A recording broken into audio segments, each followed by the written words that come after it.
Pallavi and welcome back to another episode of my DIY fashion series, and for today's video we'll be making a kaftan top. But before that, a quick fact about how these kaftans became globally adapted. Going back to the very first instance where these originated was in 13th century in the Arab, where these used to be a luxury fashion item worn only by the sultans. Kaftans are basically these long, loose-fitted gowns without any defined sleeves. We're all aware of that. But as and when it started getting adapted by the high-end fashion designers, and with the years and years of rediscovering this fashion, shortening it to micro minis, the bohemian silhouette or the bold but modest, this garment still appeals to women worldwide. As for today's video, I decided to make a kaftan top rather than a full-length gown for two reasons. First, frankly, I didn't have enough fabric and I can't go out and get myself anymore in this situation. Secondly, I felt, or rather I'm sure that I won't be wearing the full-length gown as often as I prefer wearing the top. So I'll be using this black translucent chiffon fabric for the top. I have around 2 meters of the fabric which I folded in half twice to mark the neckline. I'll go for the regular V-neck which best suits kaftan tops. I marked 2.5 inches for the depth and 2.5 inches again for the width. After I made these markings, I marked a curve between these lines which mainly forms the back neck. As you can see, I've used a lot of pins to hold the fabric together since it was slippery and I didn't want to mess up the neck. This forms the round back neck and we need a deeper cut for the front, so I'll fold the top sideways in this manner so that both the sides are symmetrical. I marked another 2.5 inches below the original curve and connected this line to the back part. Make sure to blend this in with the curve we already cut before, and with this we're done with all the cutting required for this project. This is how it should look when you're done. As you can see, we got a nice V shape in the front and a smaller and rounder neck at the back. This is what we've got so far. I'm pretty happy with the neckline. The next step is to make the side markings, and for that I'll try it on and make the markings. I always feel that trying on the top for the markings is the best way because everybody in the world have their own body size. So obviously one common measurement would not suffice for everybody. And kaftans are comparatively loosely fitted as compared to the other tightly fitted tops. So I'll keep that in mind while marking the position. So this is how it looks right now.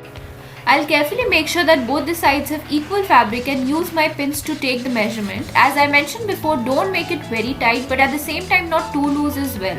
Now I'll leave a 5-inch slit at the bottom and then start my fitting. Apart from that, notice that I've also left a lot of space for the armhole. No measurements here, I kept the length as per my comfort. I did the same thing on the other side, trying my best to keep the marks as symmetric as possible on both the sides. I stitched them close with the smallest stitch available. Now there's not much I can add to the top without changing the basic shape and essence of a kaftan, so I decided to add some ruffles on the sleeves. I am a big fan of ruffles and if possible I would add them to all my garments. So I used this golden fabric and cut out thin strips from it. Before attaching the ruffles, I also hemmed the sleeves and bottom very neatly. Then I made these random ruffles with pins before stitching it up. This for me is the easiest way, but if you're comfortable to directly add the ruffles while stitching, you can do that as well. Also, if you noticed, I didn't touch the neck as yet. The reason is I wanted to complete everything else before moving to the neckline, just to kind of make sure the shape, the depth, the lining material, the lining width, etc. matches the whole look. So once the ruffles are added, we can finally finish the neck. I used a part of the same golden fabric I showed earlier and firstly placed it on the neck in the front. As you can see, I moved around the entire neckline placing the fabric on it. You can actually use some lace instead of a fabric for the piping, but make sure it is thick enough to hold the shape of the V-neck. Once you're done, fold the fabric inwards and you need to decide here how thick the piping you want. Mine is about half an inch, so I folded it this way and stitched it again. I tried to remain as close as possible to the edge while stitching. This way the piping sits better. As you can see, I'm going really slow and trying to remain in a straight line. Here's a closer look of the neck and you'll notice that the stitches are hardly visible. The back of the neck is also folded properly so it looks neat both ways. Here's a closer look of the ruffles as well. I wasn't sure initially if these would complement the kaftan, but when I look at it now, it looks pretty cool, and here's the final look.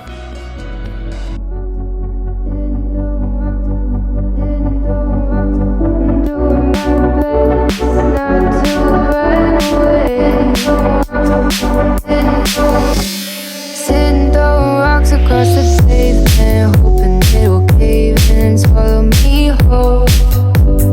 Wondering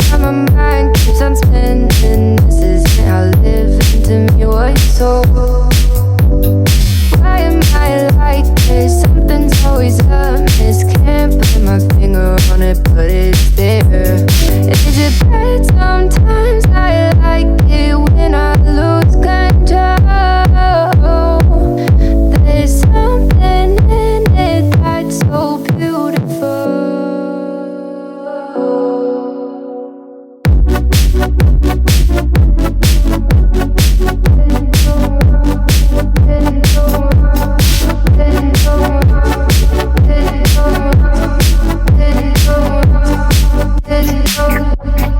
Listen, I can see the light.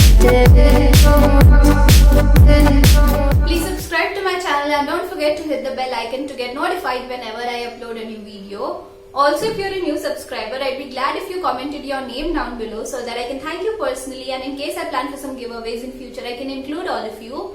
If you're not comfortable commenting down below, you can always DM me on my Instagram or drop a mail. The link of both is down in the description box below.